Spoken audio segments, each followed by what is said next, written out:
Hi, my name's Jan, or Janijans, as I'm known in my social media world, or Janiji, or Janie, or Jan Marie, which is my very formal first name and only used on very formal occasions, like when I'm in trouble with my mother. So what am I doing here, and why do I have all of this paper? Well, in 2014, I started a writing journey, and that took me to a place of great change and great growth within my life. And at the end of the journey, I wondered what I should do with it all. It hadn't been shared very publicly because I didn't even have Instagram when I started this journey.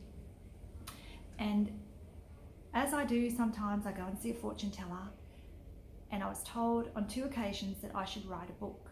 Well, the reality is I've actually got a book, but what do I do with it? And I thought, well, I'll edit it and I'll put it up on some online platform and people can download it, or I could record it and turn it into like a Kindle. I don't even have Kindle. Actually, I'm not much of a reader.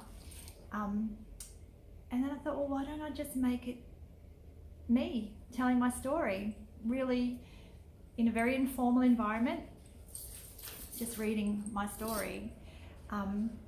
And I soundboarded it with a friend the other day, and I said, well, you know what, I'm not that unattractive. I'd be all right on camera. To which he agreed, and to which I decided that, yes, I will go for it. So this year, I have been doing a word a day, like an inspirational word a day, and making a little note about it. And yesterday, my word was ideas, and I just thought, I'm gonna just put this idea into play. Today, my word was book. And I shared on my Instagram that I was going to, go ahead and share this book. One of the things I learned over the last couple of years was this concept called ready, fire, aim.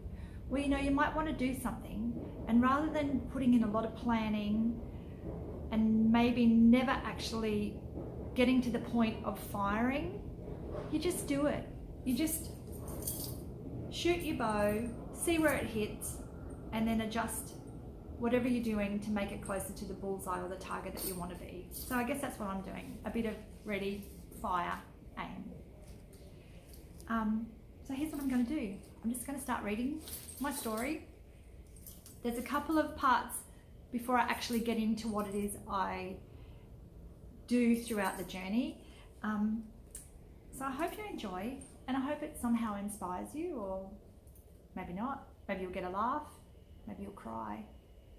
There's a few tears shed, that's for sure. But anyway, I'm just going to start. And once I finish this one, I'll just keep sharing each chapter as they come up. So, here's my story. In February 2014, I decided to take myself on a writing journey to help me keep my sense of calm as life was unraveling around me. What I didn't expect was for this writing journey to take me to a better place, help me get courage and live the life that was for me. And smack bang in the middle of this writing project, at 48 years of age, having lost nearly everything, and I mean nearly everything, I saw an opportunity and I took it. I found that my journey inspired others who are now questioning their norm and taking chances of their own in order to live their best life possible. What I did was pick up a copy of this book, Don't Sweat the Small Stuff, by Richard Carlson. And it's a book written in about 1997. And it's a book that I thought would help me keep perspective as things were just spiraling out of control. And I was just on the receiving end of a lot of anger and hurt from people close to me. I could have let that situation destroy my spirit, but I soldiered through, and I came out the other side as a much stronger, wiser, and more empowered woman. As I began reading the book, I decided to document the journey I was going on as it related to each of the chapters in the book. So the book has 100 chapters, and in order for me to kind of keep my shit together, I thought, I'm just going to write. Every time I read a chapter, I'm going to interpret it in my own way. So I didn't expect the journey to take over 2 years, And I didn't expect that my life would change so dramatically in such a short period of time, or that I would begin to share personal things that I never imagined I would share with strangers, things that I hadn't even shared with my family.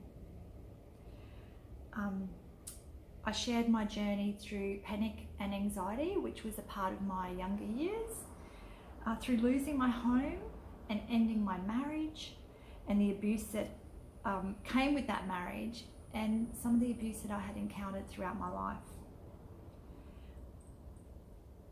Once I got a bit more settled after the really tumultuous stuff had happened, I was kind of finding my peace and finding my stride.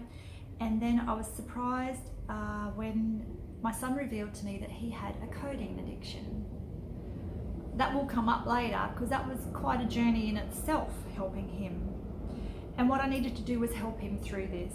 And as part of understanding his addiction, I decided to question my own relationship with alcohol.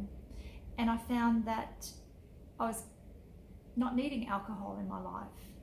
And that's another journey I went on, becoming alcohol free. So I haven't had any alcohol now since February 2017. And can I tell you what? It feels pretty amazing. So this journey has and was very freeing, and it was very empowering, and it helped me to grow my self-worth and confidence and take me to a really great place. What I discovered was that as tough as some aspects of life are, we have a choice as to how we respond, and more importantly, we have a choice as to how we live our life on our own terms, not someone else's. It's interesting about that, how we respond, because how I respond to something is not how you might respond to something, and yet the impact of that response can have so much effect on other people.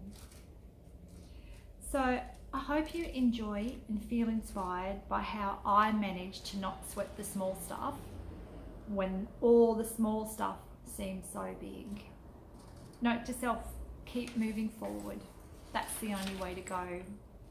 So what I'm going to do is just to continue to record each of the chapters of the journey that I went on, and just share it publicly, and who knows, I might help some other people along the way, which would be really great, because I think, you know, we have the opportunity to help empower other people through our own stories and our own journeys. And often when you're feeling really frightened about something, it's great to connect with somebody who has been through what you might be going through and feel a kind of solidarity there.